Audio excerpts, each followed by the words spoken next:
Hey guys, welcome to Unbiased Rugby. Well, welcome to Wednesday night. Let me just open the comments here. I was waiting for Mark to be the first person here.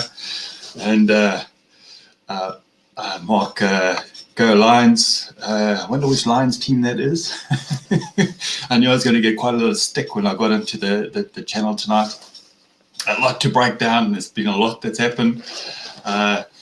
So, yeah, I'm going to talk about a few things. I'm not going to talk about all the other pundits out there really slating the quality of the game, slating Springboks' lack of a plan B, slating that the Springboks threw the game away, how great the Lions are. I've got to show you a picture first. I'm just going to share my one screen here. Let me just add it on here. I think this is okay because I'm just going to go through the team, but this is the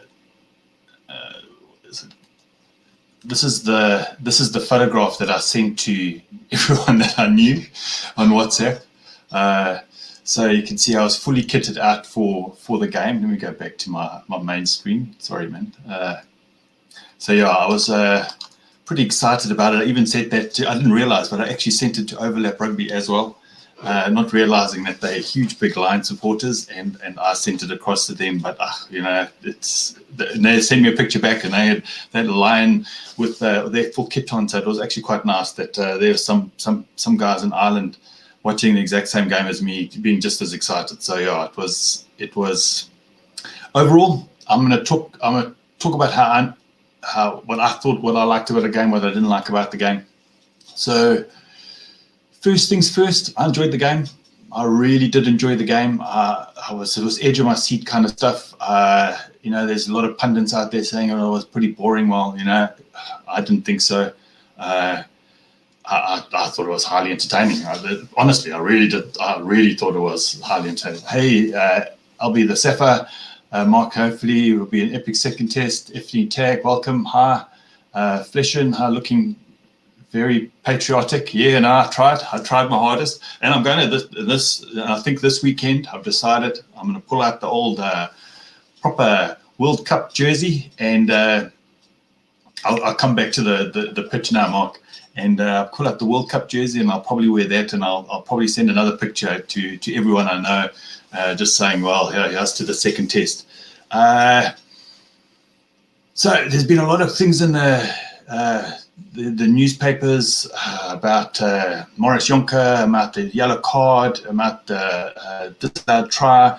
Was Willie Leroux in front? Was he not? In all honesty, when I first watched the game, hey, Eleven just said, when I first finished the game, I was quite very disappointed, and then I went through a whole motions going, no, I'm not too worried about it, the usual, and then I realized I didn't go to bed that night. Unbiased Rugby was a great test match, bit much made of refereeing decision, don't you think? I'm going to actually come back to that, Brian. And and I woke up in the morning realizing that it really did hurt. It really hurt the loss. Even though I had a feeling that the Lions were going to win, and I had put that in most of my predictions. Boks only lost by 5 points, and that's a 5-game build-up to the test. That's a positive to the Boks. Hamish Watson definitely yellow. I agree with that. And then I started thinking about it. I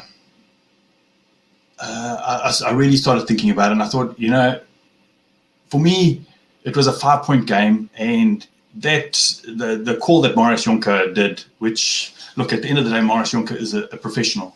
He's a really good, world-renowned TV official. He's officiated the most incredible games, and we've really got to take him that he's a professional. He's not going to do anything untowards, and the decision that he made was the right decision in the moment, and that's how we've got to look at it. Do I think was he in front of the kicker? From that angle, I'd say, I'll use his words, it was close. But in my opinion, I think he was in front. So that's what it came down to. And you're talking a couple of inches. And for me, if the trial was passed, then Yeah, exactly, Mark. I even from the angles I saw, I believed he was in front. But yeah, so but if he was 2 inches behind or 2 inches slower, it could have been a completely different game. We could have had a completely different discussion today. So, it just shows what Test match rugby is all about. It's about 1%. It's about 2%, and that's it. And sometimes it's just a bounce of the ball, especially when the game is that tight, especially a Test match. There's very few teams that start 11 like a couple of percent ahead of everybody else. Maybe New Zealand does, and it's just it comes down to that, and that's exactly what it was. So I've got no hard feelings against that. And at the end of the day, it's what's on the scoreboard that counts. And if you don't have the rub of the green with the ref, which happens, it does happen, then you've just got to play the game with not getting the ref involved. So just don't get him to make this kind of decisions, and you don't have to worry. And then you don't have to worry about the ref. So yeah, I thought the guys got too tired in the end, and they were too tired in the end. And when guys are tired, they start making bad decisions. Coming back to a lot. So that's dealing with Maurice Jonker. So yes, Maurice Jonker, you're welcome to stay in South Africa. I still think you're a great TV official. Keep up the good work. And yeah, from what I saw, it was the right decision. So yeah, good on you. Okay, let's talk about the tip tackle. Let's be honest. That was a yellow card all day long. Because in my mind, even if you just looked at it, if you just thought about it, just think about it logically. If he had hit his head, if he had landed on his head, it would have been a red card. Straight, no questions asked. It would have been a red card if he had landed straight on his head. But he put his arm out, and he landed. So you look at it and you go, well, how can you be the difference between a penalty and a red card? And that's it. So if it's not a red card, it's only a penalty. And I thought, nah, come on. He went past the 90 degrees. Look, he wasn't driven down with much force, but it was still force. So yeah, in my opinion, it was a yellow card all day long. So it was the wrong decision, but these things happen in games. Refs are infallible and are fallible, and yeah, they make mistakes on the day. So yeah, I did think I'm trying to remember the ref's name. It'll come to me later. I do think he doesn't have a lot of international experience. So yeah, it's to be expected. It was the first test. So yeah, let's look.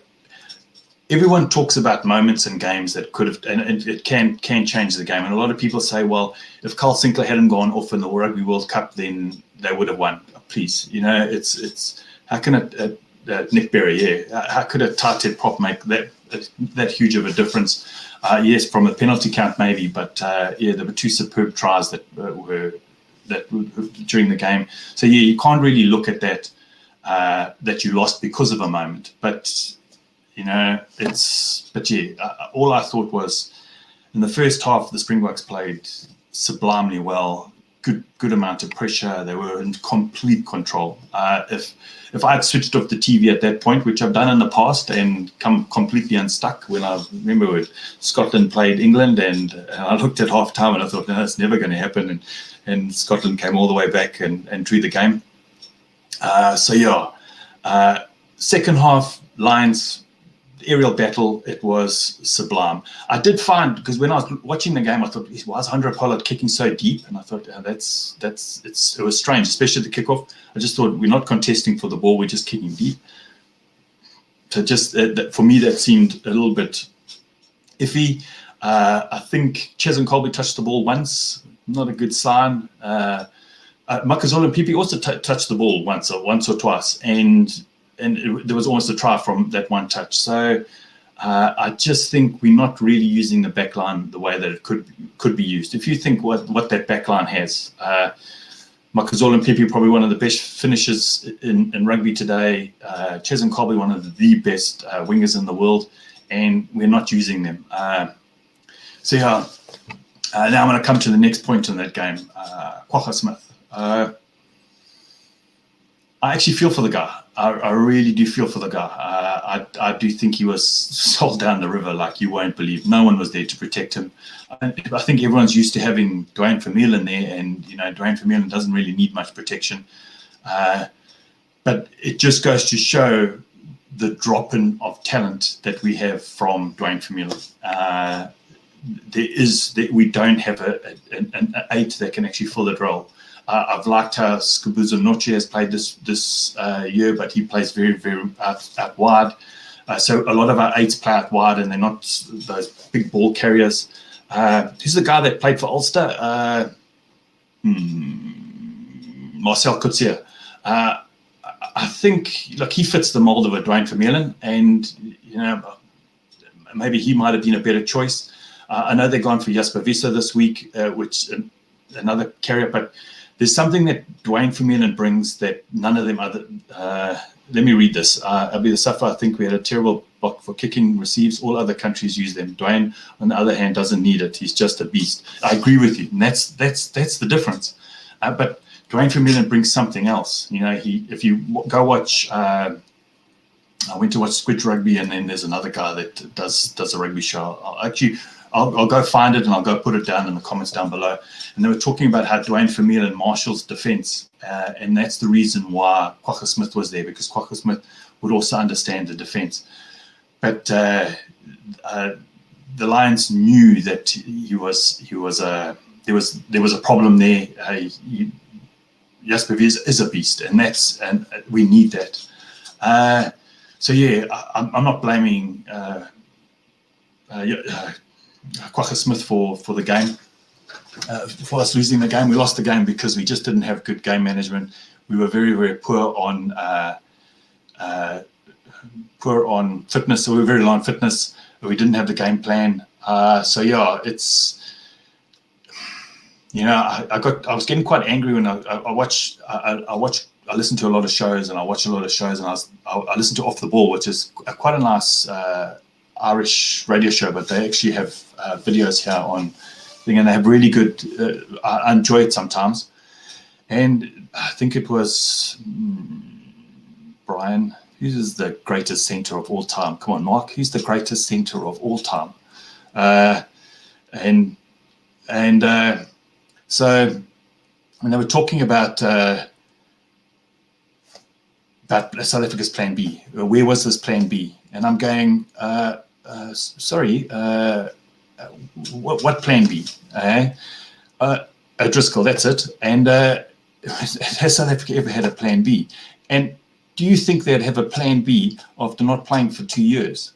Now, wouldn't you try to get Plan A right first, which they didn't seem to get right? So I think asking South Africa to have a Plan B after not playing for 2 years is a bit much to ask when you haven't even perfected your Plan A. So yeah, I thought that was quite funny, and I just find it absolutely shocking how everybody says we play ugly, boring rugby, and maybe we do, maybe we do play ugly, boring rugby, but shit, it's the only rugby I know. It's only rugby I enjoy watching, so it seems to be the only rugby that wins you 3 World Cups. But that was a cheap dig. I'm sorry, guys, that was a real cheap dig. That really was. But yeah, I started getting a little bit pissed off. I thought, what's wrong with the way that we play? I love the way that we play. It's unapologetic. It is what it is. It's in your face. It's forward dominated. It's set piece dominated.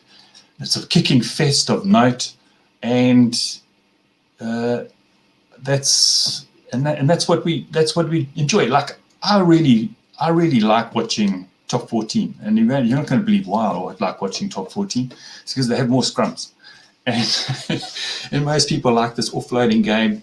The only time that I think an offload is absolutely sublime is when a tight head prop offloads to a loose head prop 5 meters from the line and he scores.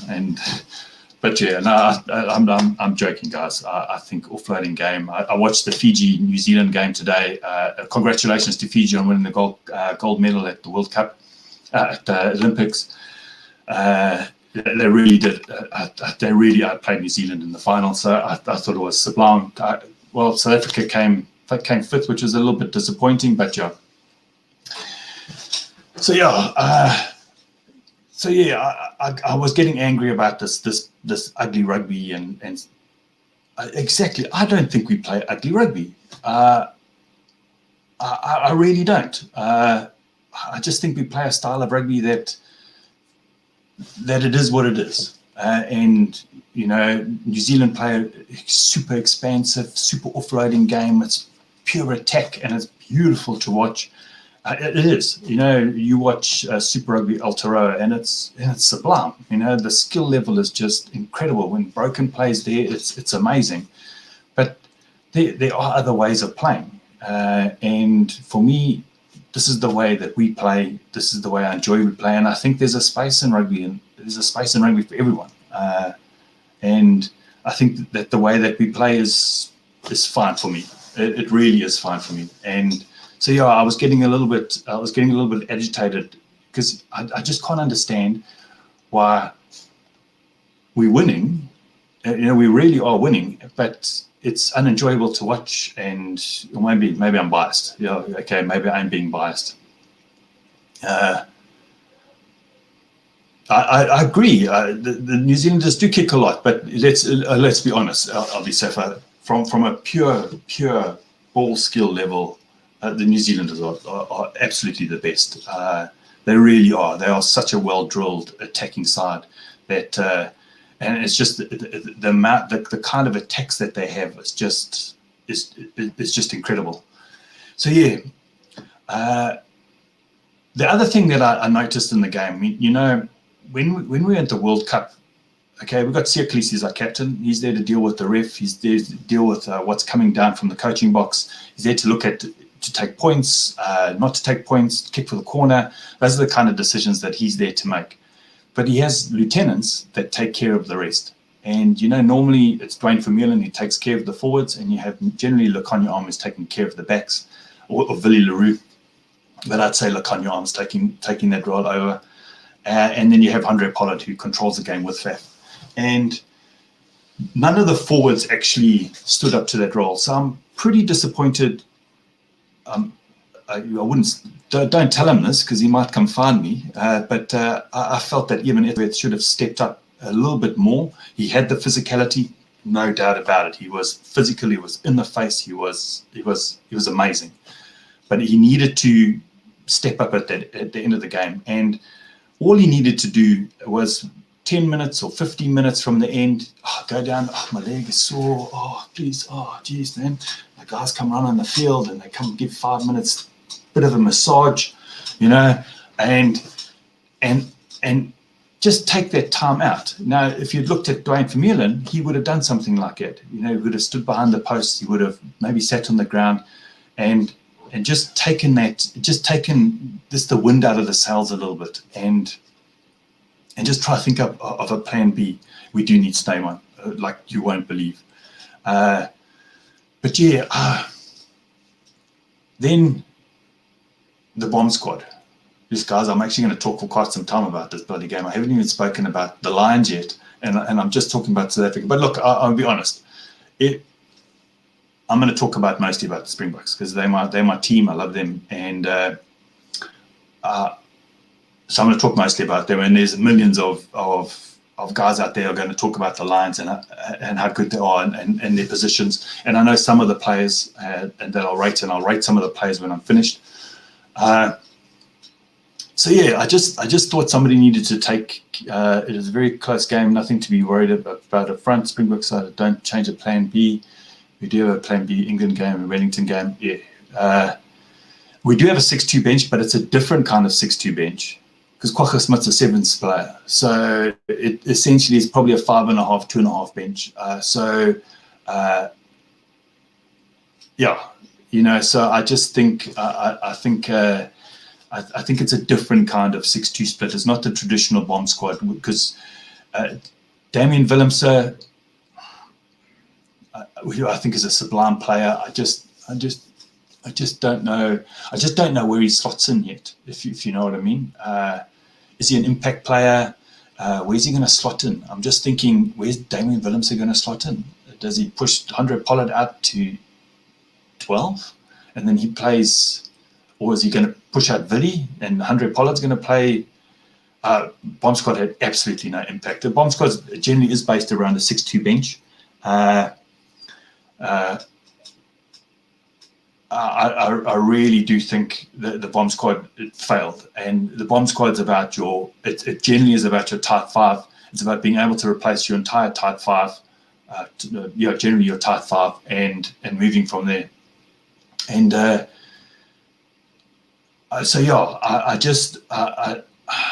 inside centre, another 12. So here's a good question.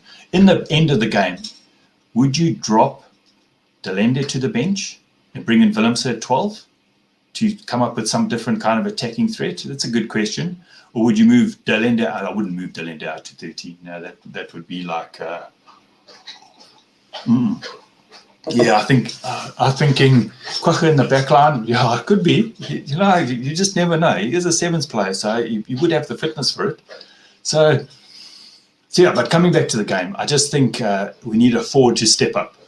It's not Siaklisi's job to step up to be the forwards lieutenant, and we've got some great forward that we've got.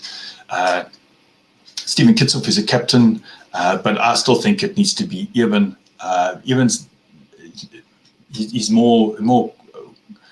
He's not the kind of player that would get the team going and stuff like that. So I don't know. I really don't know who would be that player that would just throw everything and you'd follow into battle, like Dwayne, like you would follow Dwayne. Overall, I was happy about the game. I'm disappointed about the loss. I don't think we were far off the mark for a team that hasn't played for that long. I don't think we were far off. I really don't. And I think we're going to do so much better in the second game. I'm hoping we'll win. I think we'll win. But yeah, we'll see. Let's talk about the Lions a little bit. Okay. I'm going to talk about Itoje. Moro Itoje is a sublime player. Now, there's a certain kind of rugby player. You take Richie McCaw. There's a certain kind of rugby player that goes into the deep, real dark spots and then put their hand out on a ball, trip someone a little bit, just really like break the law. And they seem to get away with it. And Richie McCaw was that kind of player. He would lie like an extra half a second and on the wrong side of the ruck. His hand would be inside it. And that's Moro Itoje. He plays right on the edge, and he seems to step up at the big occasions. For me, everyone talks world-class players and things like that. When I think world-class player, I think a player that could slot into any of the tier 1 nations and would be selected. Itoje is one of those players. There is not one country that has a better lock than England does from that point of view. And I think he would slot into any team in the world. A few players, I was trying to think the other day, players that could fit into any team. Now, I mean currently, any team currently in the world. And this can be quite subjective, because you could say Anton Dupont could easily fit in anywhere, but there are some, Aaron Smith, there are Faf de Klerk, there's some really good 9s, there's really good 10s. The whole back line's pretty stacked around the world, so it's probably going to mostly be forwards. I'd say Moro Itoje would make any team in the world, any team. The other one probably would be Tide Furlong, make any team. Retallick, but I still think Itoje is better than Sam Whitelock. So it's Peter Steph du Toit was the other one. I can't think of another 6, even though Peter Steph wears 7. It's just, guys, South Africans, we play our blind side and our open side. So what the rest of the world calls a blind side, we call an open side, and we play them on 7. So when I say Peter Steph du Toit is a blind side, I mean the rest of the world thinks he's a blind side. We think he's a... I'm going to bring up the team just now, Albie Suffer, and we'll have a look at it. So Tide Furlong, Moro Itoje, Peter Steph du Toit. Yeah, I think those are probably currently for me in their position. I don't think there's a better person than that. So for me, that's world class. Other people, that I enjoyed on the line side. I've always liked Courtney Laws. I just thought he's an incredible player. Itoje Furlong, Steph du Toit leading their positions. Yeah, I absolutely agree. And I see with Bongi, I'm not sure about Bongi because who's not Dane Coles, the other one from New Zealand, who I rate big time. He's a captain for the Crusaders. He'll come to me later. So yeah, Courtney Laws, I've always liked him. I think he plays supremely well for Ireland. I think Tadhg Furlong had a bit of a battle with Ox. Ox is quite very short, so it was quite difficult. Curry always has a good game. He's always industrious. Price, was that the Price was the 9? Cody Taylor, yeah, the 9. He also played. I can't remember, but I just think the bench was probably the best that came off the line. The Lions bench was just so much better. Owen Farrell had a good game. I've got to say, my father-in-law, he did like Owen Farrell. He used to call him, he's got a smack me face. And so yeah, but I thought he played supremely well. He really is. I just think now that he's been, Snyman makes any team, it's difficult that if need to say, I think Snyman is supreme off the bench. I've always thought Courtney Laws was the best off the bench player that I see play for England, because he's hardworking. He throws everything at it. He's a good line-out option. He's abrasive, and he even proved me wrong now by starting. So yeah, one thing I can say is that I was pretty happy that South Africa went 3 times over the line, even though two were disallowed for valid reasons. I was, it was pretty exciting that we did actually cross the line. But I actually wanted to show. I don't know if this is going to work, guys, but I'm actually going to try show you something, because you actually have to hear this in Xhosa. It's Lukhanyo Arms' tackle. His first tackle on. I think. Look, if the sound doesn't work, I'm terribly sorry, but I'll put the link to it to the actual video. So I'm going to try share it and see if it works. Let's try to see. So I'm going to put the big screen here. Let's see. It's not too. I can't really make it much bigger, guys. Sorry, man. So you may have to zoom in, but it's all about the sound. Let me see if the sound is loud enough. Yeah, it's at full tilt. But yeah, you got to listen to this. Let's see if it comes through.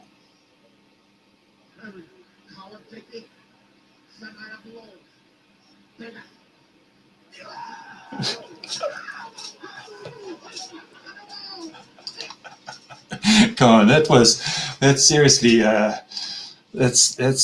good. I just thought that was the daily tackle was just was absolutely sublime. But we have all our games are shown in 3 languages. So we have English, Afrikaans, and Xhosa, and those are the languages that that we have during the game. Exactly. But you will see when they score. Try. It's the most entertaining thing in the world. I don't know if you've ever watched football, South American football, and yeah, it's very similar to that. And it's like it's really nice to actually have people enjoy the game with that much passion. And so yeah, it was amazing. But yeah, let's talk about the sides this weekend. I've actually got them here. What's going on here? Okay, so I'm just going to share the screen quickly.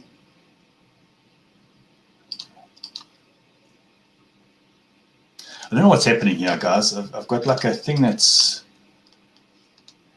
Maybe I should unshare it and share it again, but I don't really. Okay, so but you can see it. So we got Makavinapola, Lukhanyo and Dicky, Tadhg Furlong. It's nice to see Makavinapola actually starting. He actually had a really good game. Toja Elwyn Jones, that wasn't going to change in a million years.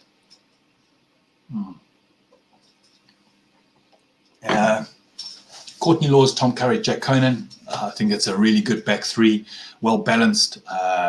It doesn't look like they're going to change. Conor Murray to start. I think that's he had a good game. Let's be honest. He hasn't been on super duper form for a while, and it's nice to actually see him start. So it just goes to show that the players are being chosen on form. Then we've got Dan Bigger playing at 10 again. It really would have been nice to see Finn Russell. I really would. We'll see. Maybe we'll see him on the third test. Duan van der Merwe on the 11th. Probably the most Scottish surname in world rugby. So then we've got Robbie Henshaw and Chris Harris. So yes, I'm trying to remember who was. Elliot Daly obviously went down to the bench. He was outplayed on the weekend. And yeah, so that's what happened. But yeah, they haven't really deviated much. I think there's only 3 changes in the starting lineup. And then Ken Owens, Rory Southern, and Carl Sinclair come off the bench. Tide Burney, Tulaf Falatau, nice to actually see him. I think Warren Catlin really does rate him. So yeah, it'd be good to see him. And then yeah, Ali Price had a brilliant game. So yeah, I don't think it's nice to actually see a full side. So trust me, guys, the Lions are going to be much better than they were this last week. They're going to catch. There's not going to be as many forward passes. It's going to be a better side. It's stable. Warren Gatlin, I think, is peaking the team at the right time, and this is a team selected to win. Let's be honest; it is selected to win the game, and look, I'm hoping they don't. Not just because it's I want South Africa to win, but well, that's the main reason. But I'd really like to go down to the wire. It really would be nice that we, it's not decided by the second test, and then the last one's just a dead grubber. We don't want that. Okay, so let's go look at the South African side. I've got to say thank you to SA Rugby Mag.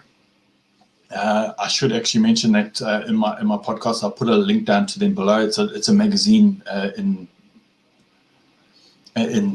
South Africa. It's all about rugby. It's a great magazine. So I'll put a link down to their website, and it's something that you can subscribe to. Guys, they haven't asked me to say that. I'm just saying it because I'm using their pictures. So we've got Stephen Kitsoff, Bongi Mbanambi, and Frans Malherbe to start. They're going to have to pull finger. I'm sorry, they're going to have to, and they're going to have to play at least 40 minutes. Stephen Kitsoff and Frans Malherbe aren't 80-minute players. They're not 60-minute players, and I don't think they're 50-minute players either. So I think they're just going to have to pull finger, and they're going to have to dominate. There is no other way. They have to dominate. They have to do more in the collision. But it's a job. I watched an interview with Osterrand years ago, and then they were always talking about because he was the first real ball carrying prop. They changed the position, and they were asking him, what it was like to be skill set of being a runner and all of that. And he says, that was just a bonus. He says, but scrumming, that's a given. There's no ifs, ands, or buts. You're a prop. You're there to scrum.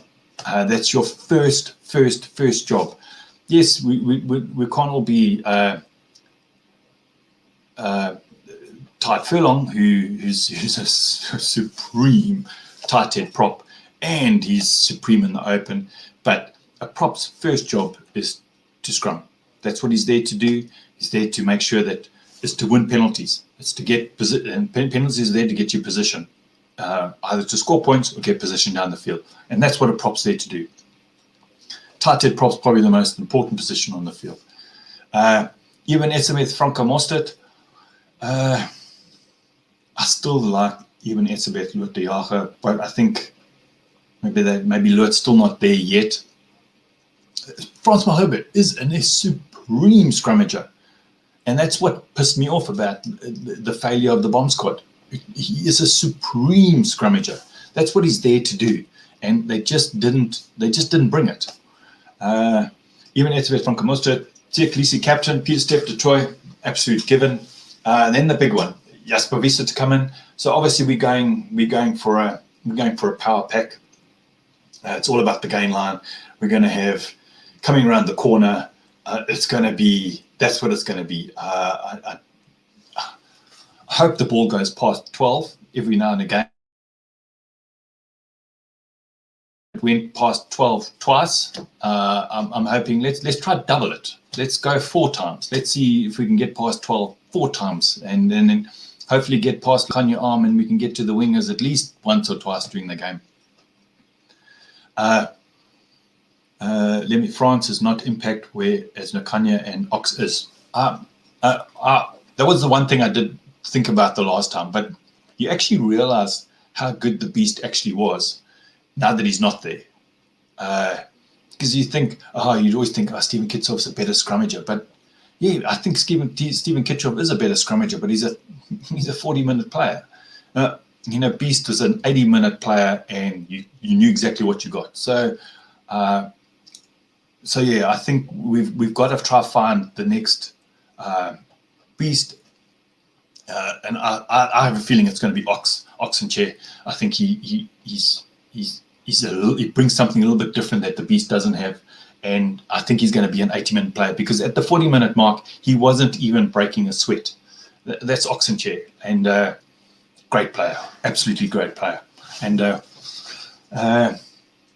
there's a lot of talk, especially because Ox and Chair only started playing rugby at university, and there's a lot of talk because South African schools. There's about 20 top South African schools. I didn't go to one of those schools. I went to a really run-of-the-mill school. I loved my school. I'm going to be honest. I really did love my school, but it was a real run-of-the-mill kind of school, and I was a run-of-the-mill kind of player. Maybe I was actually a bit below par, and. But yeah, there's about 20 rugby schools in the country that feed our system, and it would be so nice to actually introduce the game to previously players that say if Ox and Chair had been introduced to the game when he was 11, not when he was 19.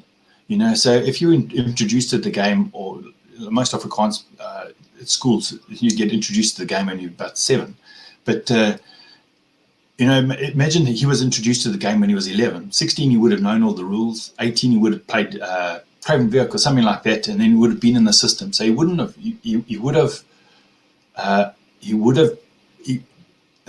have been a lot more further in his development to where he is, because he's a supreme athlete. So yes, that's my reason why I want to have more monies pushed into grassroots rugby, and not in the traditional way, not into the traditional schools, into the traditional system, because that system already works. Is to really push the game into where we can get different kinds of players in earlier. But yeah, let me carry on here. Faf de Klerk, Andre Pollard, absolute given. Makazole and Pimpi, I hope he gets the ball more than once. Damon Delenda, even though he's a gain line player, I just think, imagine Damien Delende, crash, offload, sidestep, crash, offload, sidestep, or something. No one would expect it.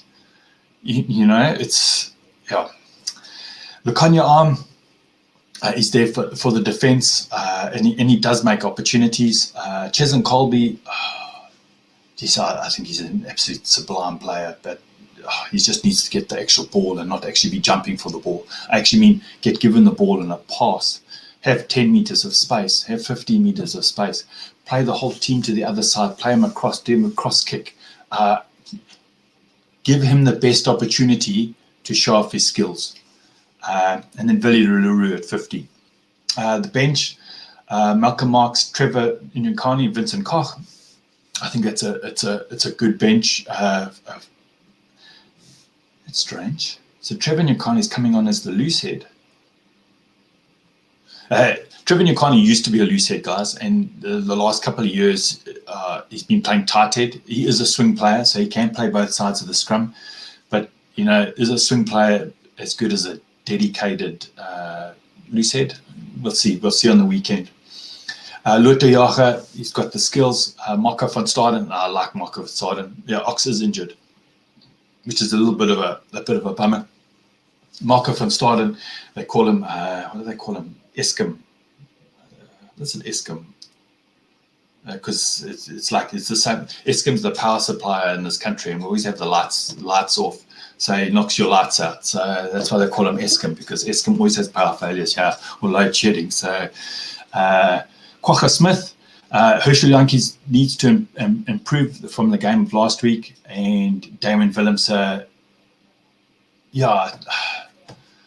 the jury's still out on Damon Willemse. I still think he's an absolute special player, but let's see. Okay, so those are the two teams. What am I expecting? Now, I'm not going to be like the same as everybody else. What are you expecting South Africa to do? They're going to come out hard, and they're going to come out just bashing, and they're just going to be fired up, and I think that's going to happen, because that's a given. It's not going to change. It's going to be the same as it was week in and week out. I just think they're going to keep the intensity is going to be the same, but I just think they're going to keep the intensity going for a little bit longer. Because there's a fine line between intensity and then going over the mark and then getting yellow cards and red cards, and then at this level, if we get a yellow card or a red card, we've lost this game. Score predictions. I think last week I said it would be a one-score game. I think this week will be another one-score game. I was hoping that Warren Gatland would have actually really. I agree with you there, Mark. They have to come out fighting, but to beat that kind of team, the only thing you really have to do is just stand up to it, and if you stand up to it, you're generally going to win the game. And so I'm hoping that not only do we bring the physicality, but we bring in our X factor players. We bring in our X factor players to actually score tries. Because we did show that we can score tries, and on counter attack, I think we are probably one of the best counter attack sides out there, because that's generally how we get our opportunities. And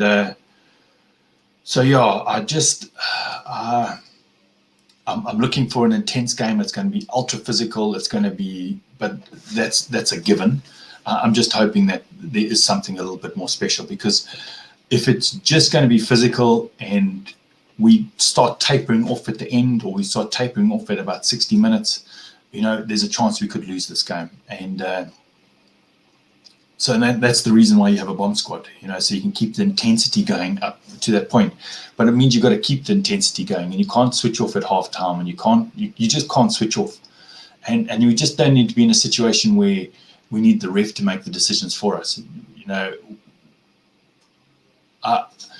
I think the Boks are going to win. I do think they are going to win. I think they're going to win convincingly. No. By that I don't mean it's going to be lucky. I mean it's going to be a tight game. It could go either way, and I think up till about the 70th minute we still won't know what's going on.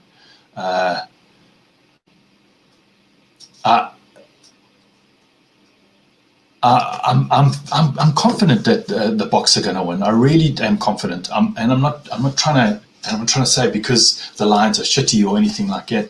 I just think we don't have a choice. We really, really don't have a choice. I was trying to prepare for the show, because I thought maybe if I'm only going to do it once a week, I might as well prepare a little bit. So I was trying to prepare what I was going to say, and so I was going to say something straight to the Boks, but I might still, there's two teams in the world that I think are absolutely magnificent, and that's the Springboks and the Bulls. Those are my sides, and I think I'd walk on hot coals for them. That's how much I love them. And I'm sure, Mark, you think the same of Ireland, and I'm sure Hockeytime Rugby thinks the same of New Zealand, and Andrew thinks the same of the English side. We think the world of our players. And what frustrates me the most is that is not that we lost, is that we lost at home.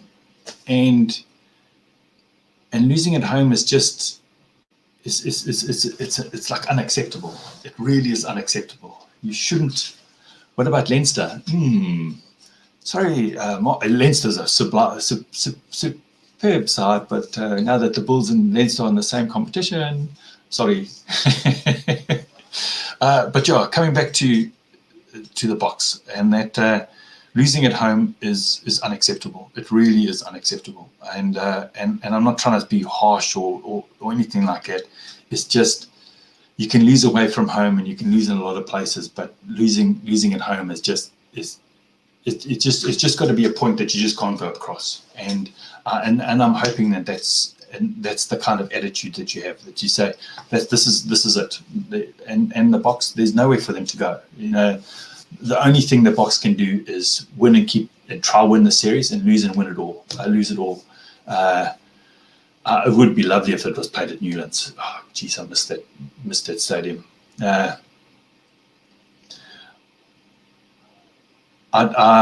Fleshen, I think he has gone for a conservative side, but I think he had he had a golden opportunity, a real golden opportunity to actually do something completely different.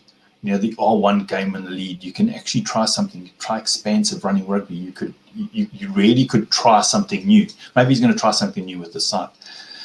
So yeah, I want to say, look, if the Boks lose on the weekend, I'm still going to support them the next time they play. But yeah, please don't. Please, seriously, please don't. It'll be a real hard show for me next week if we've lost the series. It really would be. I'll still be here. But yeah, it might be hard. But yeah, guys, listen, I've taken an extra 17 minutes of your time. But yeah, there was a lot to talk about, and let's hope let's hope it. We're talking about the last test like it's going to be the hardest thing in the world. I really hope that's the position we're in. So yeah, my prediction: Boks to win by a score. I'm fairly confident in that. My hope is that it's not decided by a yellow card or a red card, and it's not decided by a ref call, because that really would be, and that's from both sides playing fair, hard, but fair rugby. And so yeah, listen, guys, thanks for everyone tuning in and actually watching. I really did enjoy it. I think I hit 11 or 12 tonight. That's pretty impressive. Normally it's 7 or 8. So I think if we win on the weekend, I think maybe I'll hit 13 next week. That'll be pretty awesome. But yeah, thanks for tuning in and listening to some dude on the other side of the world talking about a team with a green and gold jersey. But yeah, just stay safe. Still COVID's still out there. Try to protect yourself. And yeah, guys, I was looking forward to an absolutely wonderful test this weekend. Chat soon. Cheers.